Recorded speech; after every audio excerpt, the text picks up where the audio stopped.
Hello दोस्तों, बहुत बहुत स्वागत है आपका हिंदी मीडियम के इस नंबर 1 चैनल स्वयं क्लासेस में। इंतजार की घड़ियां हुई खत्म। पी ब्लॉक का आज लास्ट टॉपिक है। उम्मीद करते पी ब्लॉक के फर्स्ट पार्ट को आप बहुत अच्छे से समझे होंगे। अगर हम पी ब्लॉक के सेकंड पार्ट की बात करें तो हम लोगों ने पी ब्लॉक में वर्ग 15, 16, 17, 18 के भौतिक गुणधर्म, उसके साथ ही साथ वर्ग जब हम बात कर रहे थे अपने 16 वर्ग की, तो उसमें एक टॉपिक पढ़ रहे थे क्या, सल्फ्यूरिक अम्ल के निर्माण की विधियां। तो दो विधियां देखे, एक सी-स्कच विधि देखा था और एक याद करिए चैम्बर प्रोसेस, ऐसी कुछ बात हुई थी। तो बच्चा अगर आपको निश्चित सफलता है तो अगर पढ़ना है तो वीडियो को जरूर देखिएगा। 2021-22 की परीक्षा में इससे संबंधित क्वेश्चन आ रहे हैं, इसीलिए आपसे कह रहे हैं कि पी ब्लॉक बहुत मोस्ट इंपॉर्टेंट है। जितनी चीजें आप याद करेंगे उतना ही आपका फायदा है, आपका ही विकास है। ठीक है, यहां तक कोई डाउट्स नहीं होना चाहिए। आइए बिना टाइम वेस्ट किए हम लोग पी ब्लॉक पे चलते हैं। ये हम लोगों ने पिछली क्लास में इस फिगर को ड्रॉ किया था, सी स्केच विधि। अब हम लोग बात करेंगे वर्ग 17 की। अगर वर्ग 17 के भौतिक गुणधर्म की बात करें तो ये कुछ पॉइंट्स हैं, इनको आप नोट कर लीजिए जो वर्ग 17 को दिखाते हैं। देखिए, परमाणु क्रमांक क्या है, fluorine, chlorine, bromine, iodine. Fluorine का 9, क्लोरीन का 17, ब्रोमीन का 35, आयोडीन का 53। द्रव्यमान फ्लोरीन का 18.99, लगभग 19 के आसपास है। क्लोरीन का 35.45, इसीलिए अप्रॉक्स हर जगह हम लोग 35.5 लेते हैं।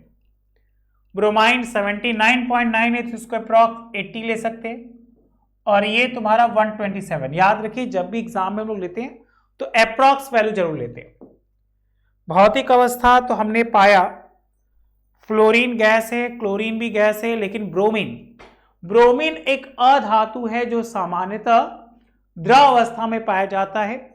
उसी प्रकार मरकरी और पारा की बात करें तो वो ठोस का द्रवित पदार्थ होता है।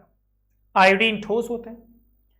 ये इसका एमपी गलनांक मेल्टिंग पॉइंट, ये इसका बीपी क्वथनांक बॉइलिंग पॉइंट होता है।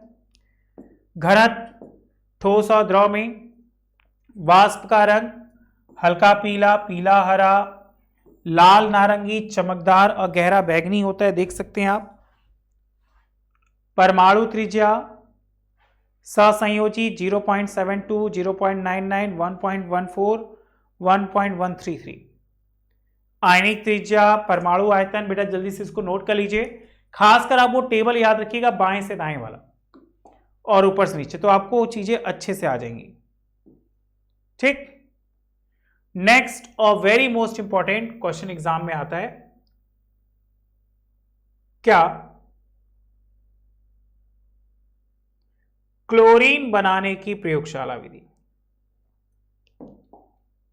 ऐसे देखिए कुछ छोटे छोटे चित्र हैं जो हम आपको बता दे रहे हैं, आप इनको याद रखिएगा। क्लोरीन के निर्माण की प्रयोगशाला विधि।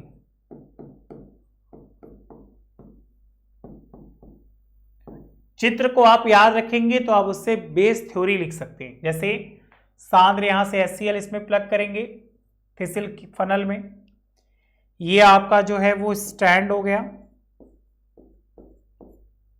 यहां बर्नर हो गया, यहां जल हो गया, यहां तार की जाली हो गई, यहां सांद्र HCl और MnO2 का विलयन हो गया। ये जो है आपकी नलिका हो गई जिसको हम निकास नली के नाम से जानते हैं। और ये आपका गैस जार है, इसी गैस जार में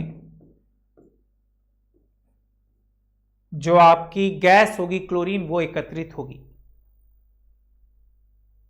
ठीक है, और ये जो विलयन है वो सांद्र सल्फ्यूरिक अम्ल का विलयन है।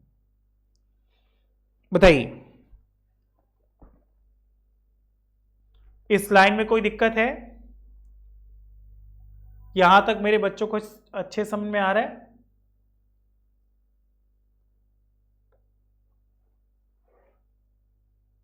चित्र को ध्यान से देखिए, कोई डाउट है तो बताइए मुझे।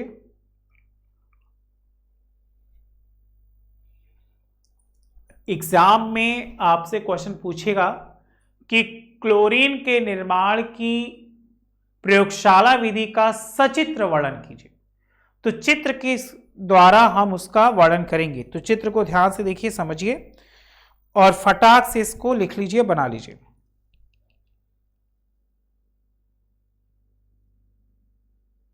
अगर कोई डाउट होगा तो जरूर बताइएगा, फास्ट फास्ट। बर्नर है, निकास नली है, क्लोरीन निर्माण की प्रयोगशाला विधि है, थिसिल कीप है, छोटी छोटी चीजें, इनको देखिए ध्यान से।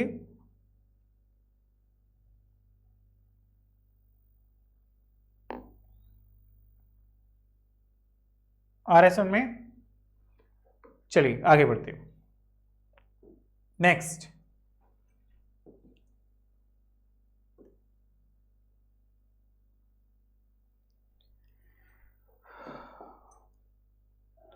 वर्ग 18 के कुछ भौतिक गुणधर्म।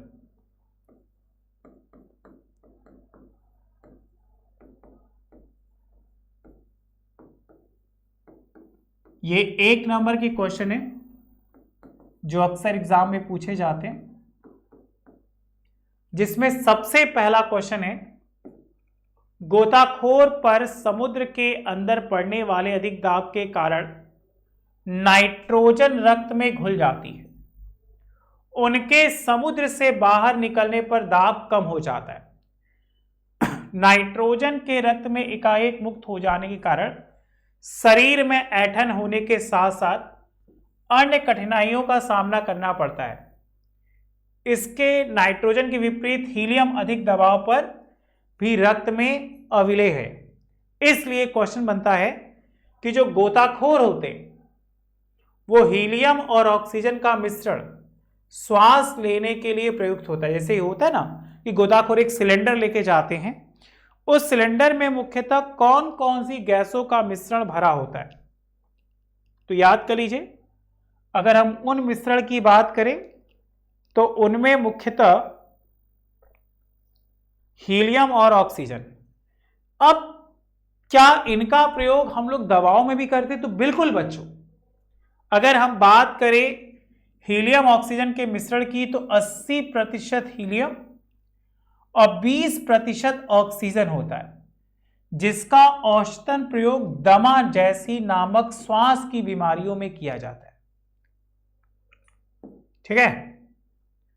बहुत कम ताप, लगभग -268.93 डिग्री सेल्सियस पर द्रवित होने के कारण द्रव हीलियम का उपयोग -269 डिग्री सेल्सियस तक कम ताप पैदा करने पर होता है।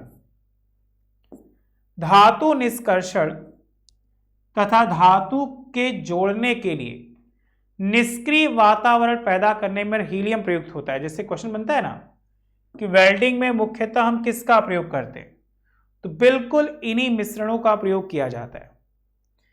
हीलियम थर्मामीटर कम ताप पर कार्य प्रयोग करने के लिए किया जाता है।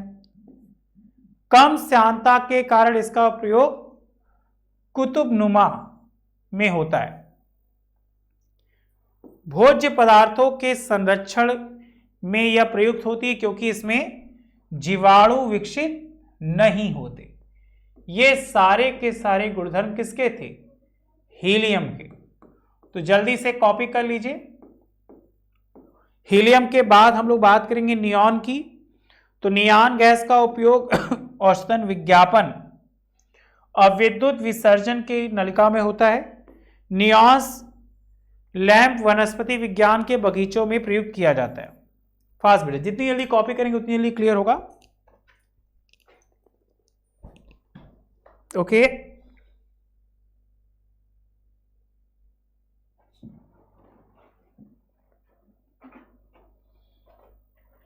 Fast fast.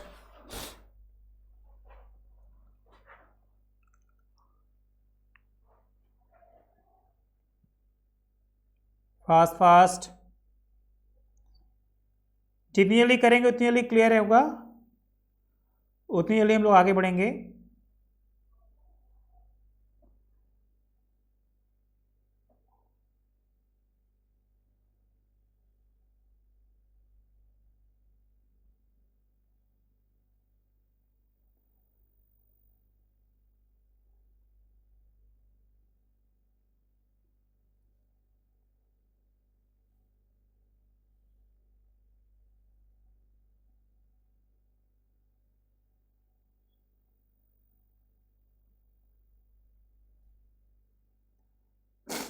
फास्ट बेटा,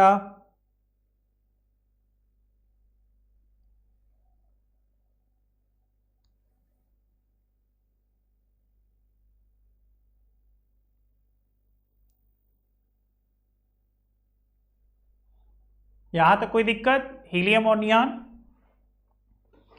आइए कुछ नियॉन के टॉपिकों पे चर्चा किया जाए। अगर हम नियॉन की बात करें तो देखिए ये मुख्यतः टॉपिक नियॉन और ऑर्गन के हैं जो अक्सर एग्जाम में पूछे जाते हैं।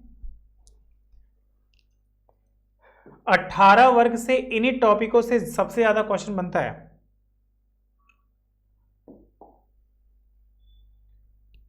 हम सबसे पहले बात करेंगे नियॉन की। नियॉन गैस का उपयोग विज्ञापन के लिए, विद्युत विसर्जन के लिए। नियॉन लैंप वनस्पति विज्ञान के बगीचों में प्रयुक्त होता है। नियॉन लैंप, नियॉन वायु लैंप वायुयानों के दूर से सूचक का कार्य करते हैं। नियॉन ऑक्सीजन मिश्रण और विद्युत उपकरणों में संरक्षण के लिए प्रयुक्त होता है। नियॉन का उपयोग वोल्टेज नियंत्रण में भी होता है और नियॉन का उपयोग टेलीविजन, रेडियो, फोटोग्राफ आदि में भी होता है। नेक्स्ट हेडिंग बनाइएगा बेटा आर्गन। क्या है?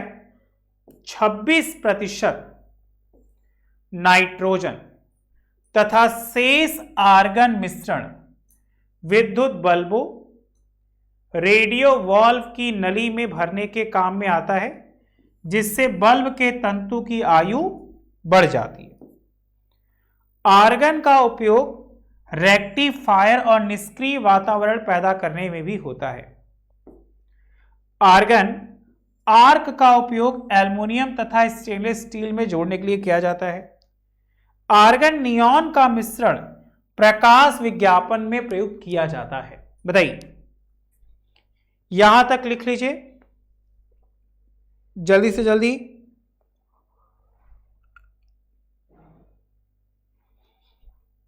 फास्ट फास्ट,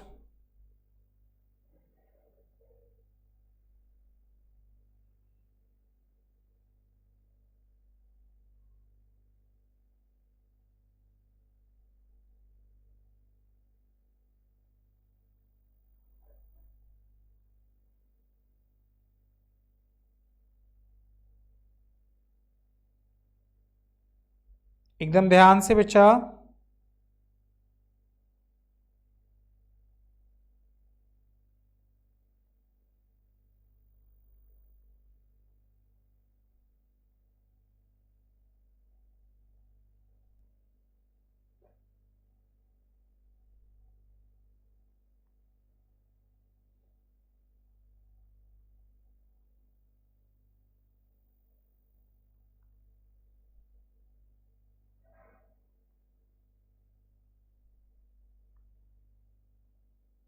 हो जाए तो यस सर में आंसर दीजिए, आगे चले फिर।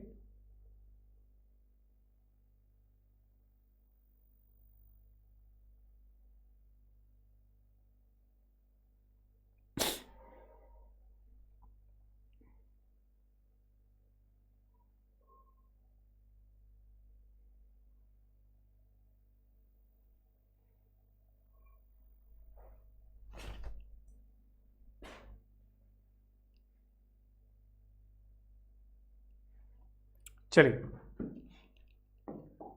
इसके बाद हम लोग बात करेंगे क्या, क्रिप्टॉन, ज़ेडॉन और रेनॉन की। जैसा कि आप जानते हैं हम लोग बात निष्क्रिय गैसों की कर रहे थे, तो हीलियम, नियॉन, आर्गन ये 3 हो गए। अब हम लोग बात करेंगे किसकी? क्रिप्टॉन, जेनॉन और रेडॉन। अगर बच्चों क्रिप्टॉन की बात करें तो हमने क्या पाया? क्रिप्टॉन का उपयोग विद्युत बल्बों में भरने के लिए किया जाता है। क्रिप्टॉन का उपयोग आयनन कक्ष में कॉस्मिक किरणों के परिमापन के लिए होता है। क्रिप्टॉन 85 समस्थानिकों का उपयोग क्रिप्टॉन परमाणु लैंप में होता है तथा क्रिप्टॉन 85 के क्लैथरेट का प्रयुक्त बीटा कण प्राप्त करने में हो जाता है। उसी तरह जीनॉन की बात करेंगे तो जीनॉन बल्ब कक्ष का उपयोग अनावेशित विकिरणों जैसे न्यूट्रॉन तथा गामा किरणों की उपस्थिति ज्ञात करने में किया जाता है। जेनॉन 133 के क्लैथरेट गामा कण का प्रमुख स्रोत होता है। Next heading radon. रेडॉन का उपयोग कैंसर के इलाज तथा रेडियो एक्टिव के शोध कार्यों में किया जाता है। बताइए, ये यहां तक कर लीजिए। तो अब हम मोस्ट इंपॉर्टेंट टॉपिक पे चलेंगे जिसका नाम है जेनॉन के कुछ फ्लोराइडों की संरचना, जिसका मुख्य आधार वेस्पर सिद्धांत पे किया जाता है। फास्ट किस आधार पे करते हैं? वेस्पर सिद्धांत के आधार पर कर सकती हैं।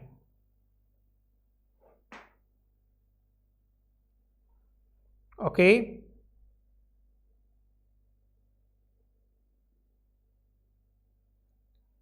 जितनी जल्दी करेंगे उतनी जल्दी क्लियर होगा।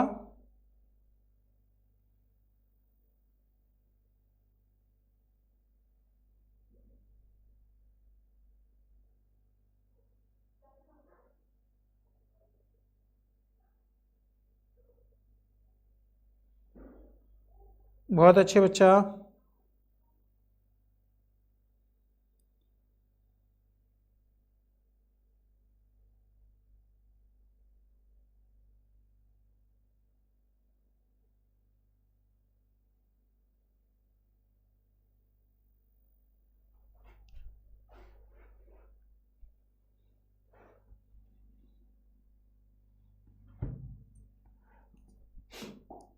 नेक्स्ट संरचना पे आइए। देखिए, हम लोग के एग्जाम में क्या पूछी जाएगी? हम लोग के एग्जाम में संरचना, संकरण और आकृति ज्यादातर फेमस है। अगर हम सबसे पहले बात करेंगे XeF2 की संरचना की, तो इसमें पाया गया सिग्मा आबंधों की संख्या हो गई 2, संकरित कक्षों की संख्या हो गई 5, एकांकी इलेक्ट्रॉन युग्म संख्या हो गई 3, और इसका जो संकरण हो गया वो sp3d संकरण। हम लोग के एग्जाम में ऐसे ही क्वेश्चन पूछे जाएंगे, संकरण बताइए, सिग्मा आबंधी संख्या बताइए, एकांकी युग्म संख्या बताइए, संकरित कक्षक बताइए। तो जल्दी से इसको कॉपी करिए और डाउट्स है तो मुझे बताइए।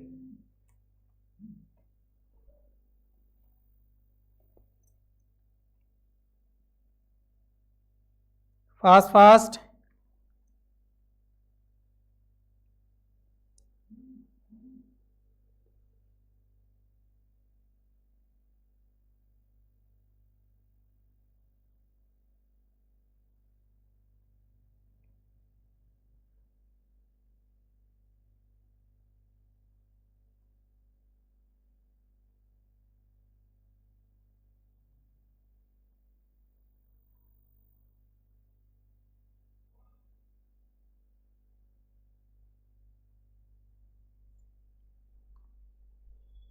ठीक।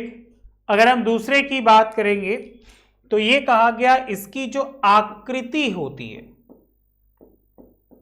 आकृति इसकी औसतन होती है रेखीय। दूसरा XeF4 की संरचना, तो सिग्मा आबंधों की संख्या होती कितनी? 4, संकरित कक्षकों की संख्या कितनी है? 6, एकांकी इलेक्ट्रॉन युग्म की संख्या कितनी है? 2, और इसका संकरण होता है क्या? sp3d2। बताइए, क्या यहां तक कोई डाउट्स? एकदम ध्यान से देख लीजिए। XeFe2 की संरचना, उनकी आकृति, आकार, गुणधर्म, फास्ट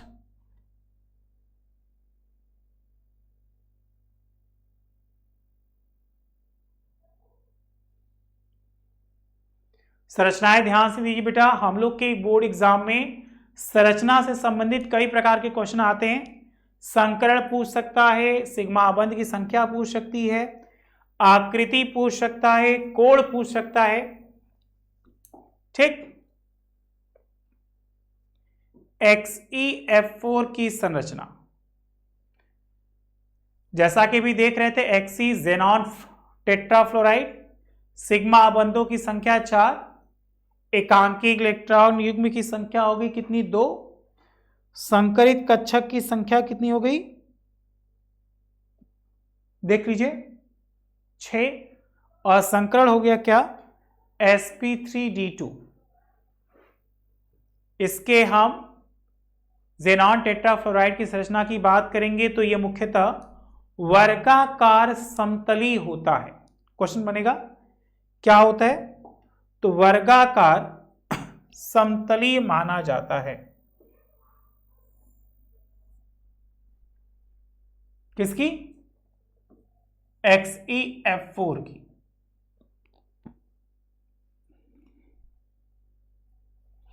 ट्राई करिए बच्चा, SeF6 की ट्राई करिए अगर आ रही है तो। कुछ देखिए बातें, हिंट है। सिग्मा बंधों की संख्या 6, एकाग्मी युग्म इलेक्ट्रॉन की संख्या 1, संकरित कक्षक की संख्या होगी 7, अतः sp3d3 संकरण यहां पे होगा, इसलिए वहां पे दे दिया है संकरण कितना? 7। संकरित कक्षक की संख्या हो गई 7।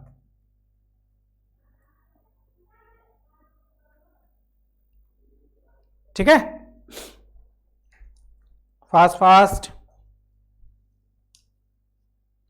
एकदम ध्यान से मन लगा के करिए, 100% बेटा आ जाएगा।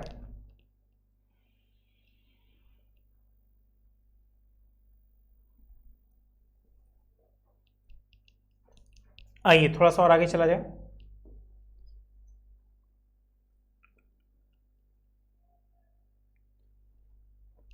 ये XeF6 की संरचना है, इसको ध्यान से देखिए, या तो स्क्रीनशॉट खींच सकते हैं।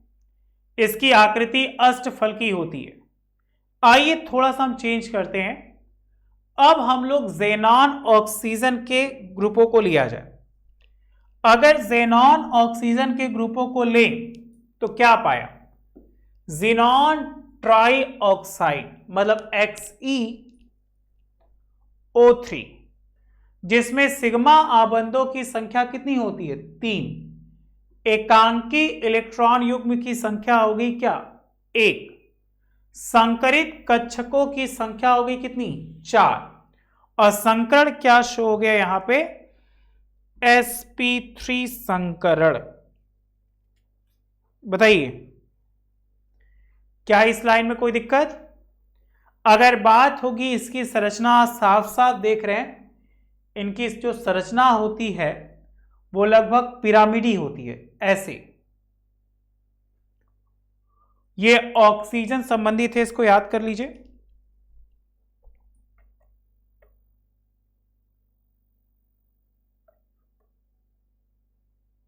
फिर भी किसी प्रकार का कोई डाउट है तो मुझे जरूर बताइएगा बच्चा।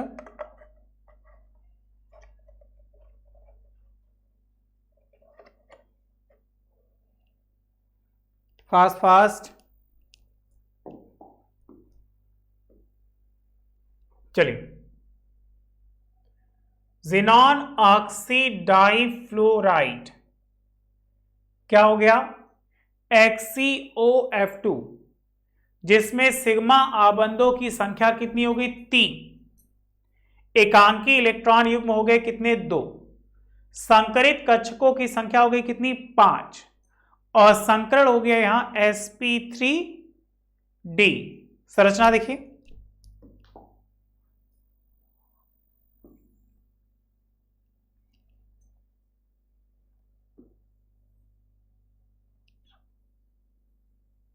ज़ेनॉन ऑक्सीडाइफ्लोराइड XeOF2, सिग्मा बंधों की संख्या 3, एकांकी इलेक्ट्रॉन की संख्या 2, संकरित कक्षकों की संख्या 5 और संकरण हो गया sp3d। अगर इसके आकृति की बात करें तो इसकी आकृति हो गई हमारी टी आकृति। ये टी आकृति की संरचना शो होगी यहां पे।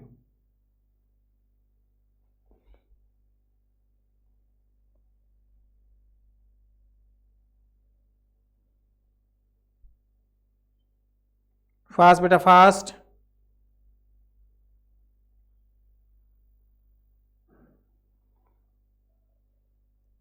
जल्दी, जितनी जल्दी करेंगे उतनी जल्दी क्लियर होगा, उतनी जल्दी हम लोग आगे चलेंगे।